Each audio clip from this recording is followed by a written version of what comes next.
What's going on, guys? Gomes here, back again on another MLB The Show 19 Diamond Dynasty video. Today we are going to be going over our roster predictions for August 15th. Note that the roster update is going to be coming out on Thursday this time alongside the 6th inning program, and that is going to be a later update about at 6 p.m. Eastern time that is going to be rolling out. So as always, if you guys are enjoying these videos, make sure to leave a like down below. Really helps me out, and make sure to subscribe if you guys are new. Have a lot of really good ideas and gonna have a lot of content coming with the 6th inning program. Really excited to bring that to you guys. So with that being said, let's get right into it. Comment down below who you guys think is gonna go up, who's gonna go down, and anywhere in between. Quick disclaimers, as always, I'm only gonna go over a handful of offensive and pitching upgrades and then 4 downgrades as well. So I'm not gonna list everybody. Trust me, I'm not sleeping on them. I am aware, I just do not want to make this video 40 minutes long. With that being said, let's get right into it. We're gonna start with the New York Yankees, a guy who did recently just get upgraded but definitely deserves to be silver at this point. Come on now, Gio Urshela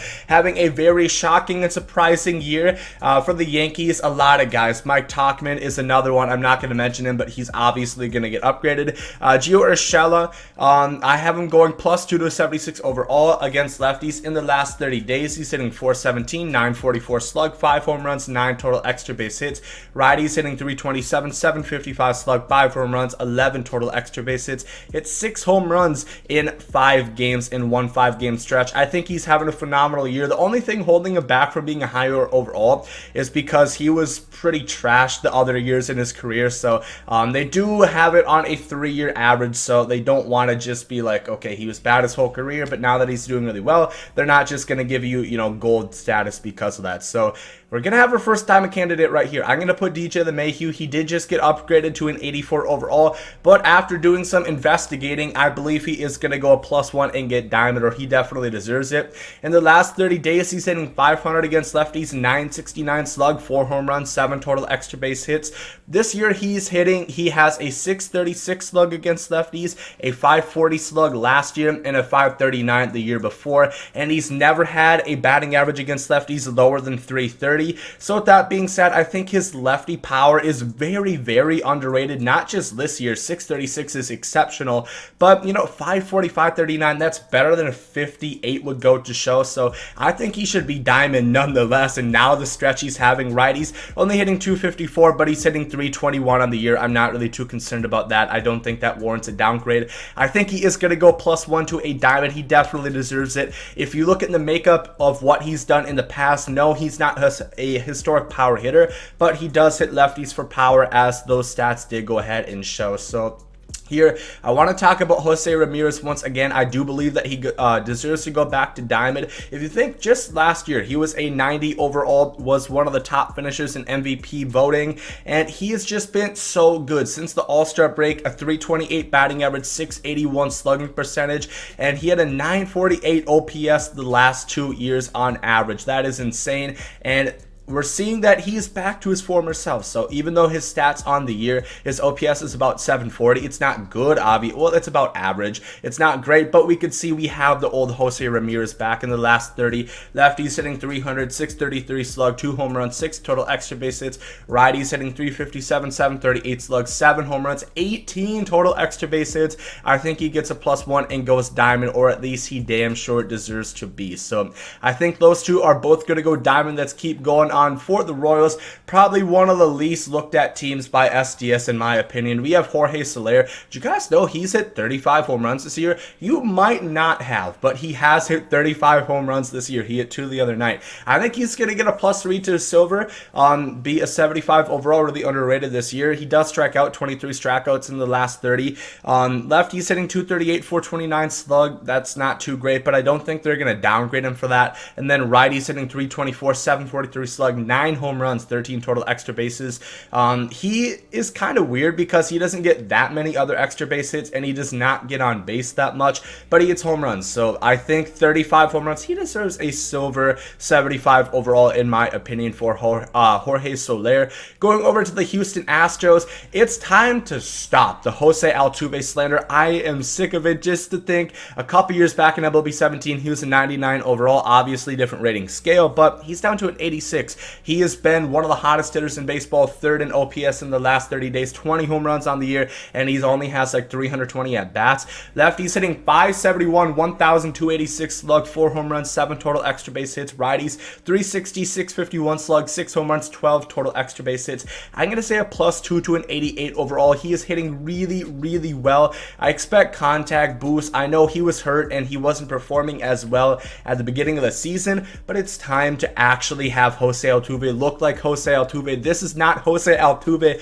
Come on now. We got to reward the Astros. They're having a fantastic season, and we got to reward Jose Altuve. Just because he slumped to beginning doesn't mean that he is just a shell or he's washed. Over to the Braves, we have Ozzie Albies right here having a nice season. Lefty's hitting 400, 867 slug, 4 home runs, 6 total extra base hits. Righties 319, 495 slug, no home runs, 12 total extra base hits. I'm going to say a +1 to an 83. The main reason I wanted to mention Ozzie Albies is because the Braves look like they're most likely going to be winning the NL East, barring the Mets. Yeah, really keeping on the surge that they've been on. They most likely will win the NL East, and I think they could potentially go pretty deep. So you guys know postseason baseball is a great chance to boost your overall up in the game. So I think Ozzie Albies is more of a long-term diamond candidate that you guys could throw some stubs towards right now and maybe make some good profit. Finally, our last one, we have a brand new gold. Michael Conforto been killing it as of late. Against lefties, hitting 343, 600, 3 home runs. Righties 308, 631 slug, 6 home runs, 9 total extra base hits. I'm going to say a +2 to an 81 overall. Michael Conforto looking pretty good. He is really starting to hit lefties a lot better. Like I said, 343 batting average. On the season, it's nothing spectacular, but it is better than a 58 contact versus left would warrant. So that is going to be the offensive upgrades. Now let's go over to the pitching upgrades, starting with my Tampa Bay Rays. Ryan Yarbrough right here, who had a really good start, 8 2/3 innings pitched. Probably could throw a shutout, but Kevin Cash took him out.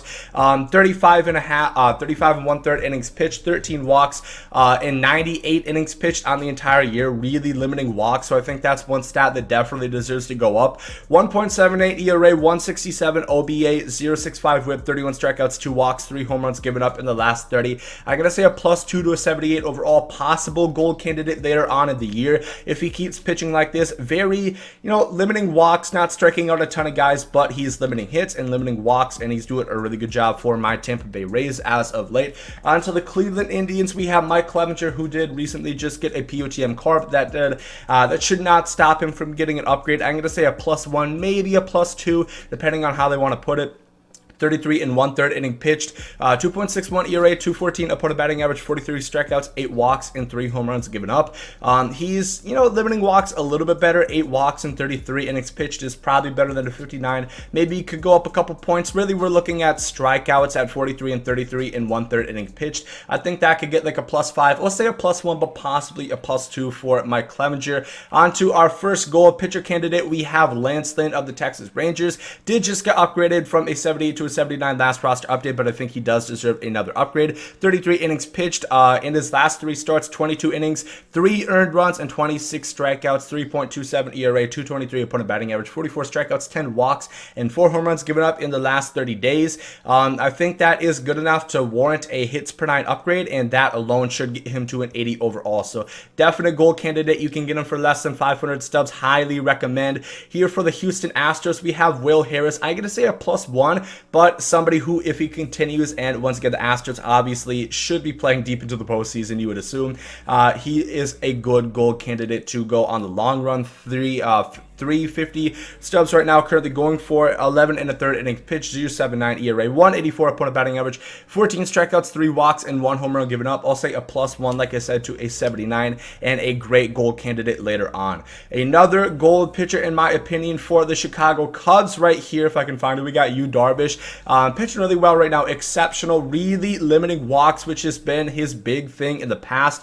29 innings pitched in the last 30 days, 3.41 ERA, 213 opponent batting average, 0.83 whip, 39 strikeouts, and only 1 walk given up in about 30 innings pitched. That is really good. Now, last year, he still did give up a lot of walks, so I don't think they're just going to really raise, but I think that could be like a +6, +7, and that alone should get him to that 80 overall. And he's also having his lowest hit 9 year, 7.23, since 2013, so I think his hit 9 is going to go up as well. Let's say a +1 to an 80 overall for gold for Yu Darvish right there. On On to another gold candidate. We have Jack Flathery. I probably butchered that. Roast me in the comments. 31 in the third inning pitch. 0.86 ERA, 156 opponent batting average, 43 strikeouts, 9 walks, and 1 home run given up. I think he has been limiting home runs quite a bit this year, so I think that could go up a little bit. His hit 9, he's always really limited hits, but 156 opponent batting average is kind of absurd, so I think that is going to go up as well and warrant him getting that 80 overall gold status. And then finally, our last pitcher upgrade, we are going to be looking at the Milwaukee Brewers over with Chase Anderson, who I think is going to be a new silver, getting a plus 228 innings pitched, 2.25 ERA, 200 opponent batting average, 1.07 whip, 22 strikeouts, 10 walks, and 3 home runs given up. Once again, you know, usually with these lower guys, they have really low per 9s, and I think he could get a boost on a couple of them, specifically hit 9 and K9 and probably walks 9 as well. Nothing too huge, but I'll say a silver for Chase Anderson. They're going to need to keep having good performances out of him. The Milwaukee Brewers definitely in a tight race in that NL Central. Really curious who you guys think is going to end up winning that. Definitely interesting. Here we're going to go on to the downgrades. Now, you guys might remember last week we got 2 diamond upgrades, and nobody went down. And I'm predicting 2 diamonds this week as well, which means we're going to have some diamonds go down, starting with the Los Angeles Angels. And I really hate to do this because if you guys know me, I love Andrelton Simmons. I love defensive players, but he deserves it. If you look at the stats in the last 30, he's hitting lefties decently. 316 batting average, 474 slug. I don't see any reason to take that down or boost it. 316 is, you know, this is a smaller sample size. And righties, he's hitting 208, 271 slug. That's where I think he's going to get the downgrade. He's not hitting righties up to his 80 contact versus righties. And if you look on the year, a 697 OPS is the lowest that he's had in the last 3 years. So I don't like to do it, but I think he's going to go back down. He started diamond, went to gold, went back to diamond, and unfortunately, I think he is going to be going back down to gold once again for the Los Angeles Angels.